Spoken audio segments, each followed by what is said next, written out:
Hi boys and girls, I'm going to read you a story called Marley Goes to School by John Grogan.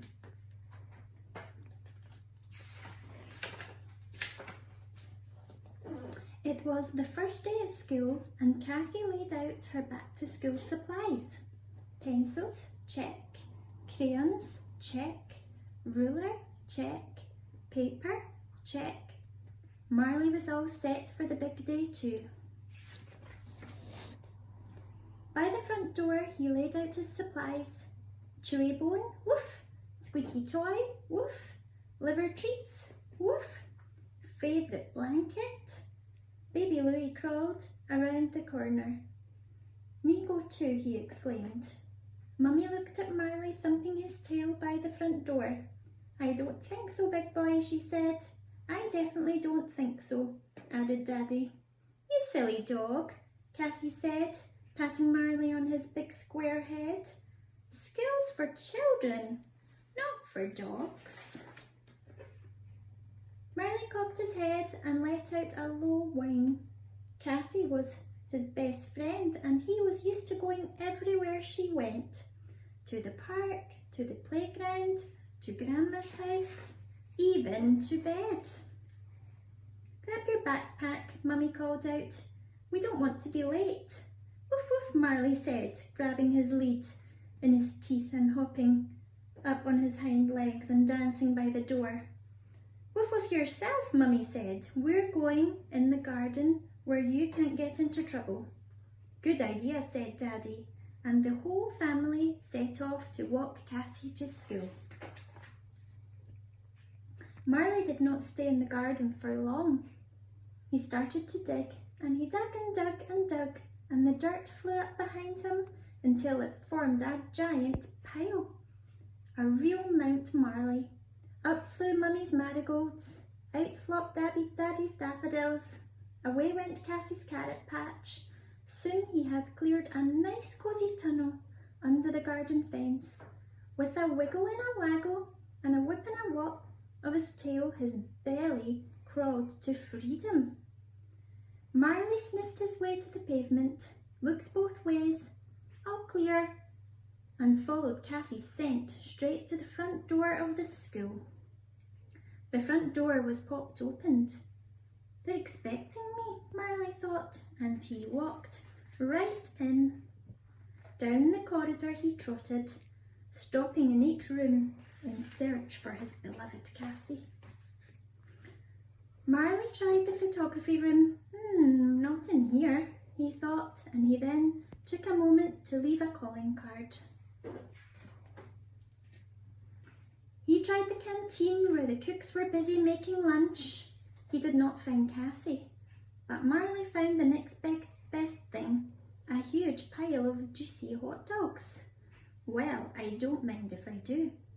Hey, you're not supposed to be in here, one of the dinner ladies yelled. Shoo, go home. Bert answered Marley, and he trotted over to the music room, where the orchestra was warming up. He's not here either, thought Marley, and then he joined the band for a song. In the science lesson, Marley did not find Cassie, but he did find a cage with 10 white mice inside. What are you doing in there? With a scratch of his paw and a flip of his nose, Marley opened the cage door, and the mice scampered to freedom. He barked excitedly, as if to ask, Who wants to help me find Cassie? Marley followed the mice to the library, where the quiet didn't last long. Mice, screamed a little girl. Big fat ones, shouted a little boy.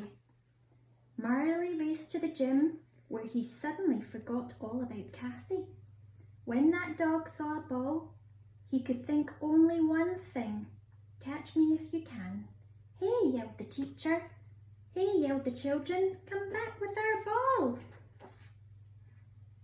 But Marley did not come back. He streaked down the hall, skidded around the corner, did a somersault and slid right into Mrs. Weatherby's maths lesson.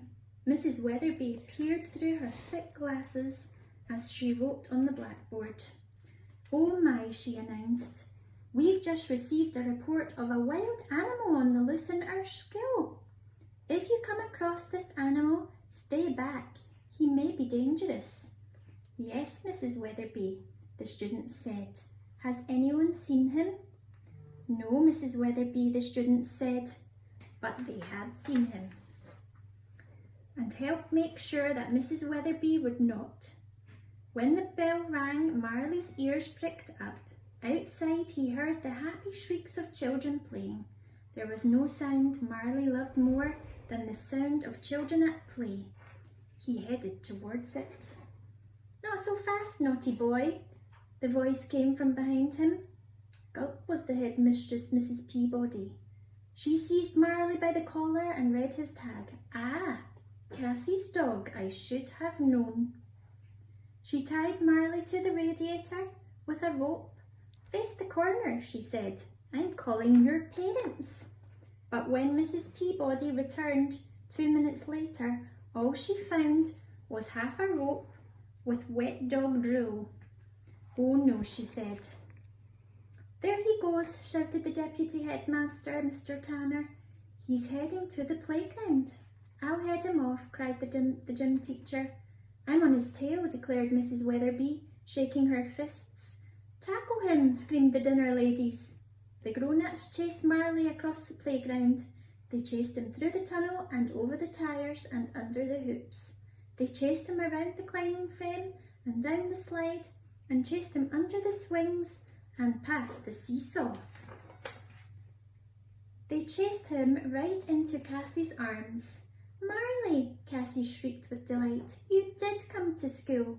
"Is that your dog?" Mr. Tanner asked. Cassie said. "He looks somewhat familiar." "There you are," Mummy and Daddy yelled. "Bad dog, Marley." "Boo," Baby Louie said. Now," said Mrs. Peabody. "All's well that ends well," and Marley was so happy he jumped in the air and gave the headmistress a big fat sloppy kiss right on the lips. Teacher's pet. I hope you all enjoyed that story of Marley Goes to School.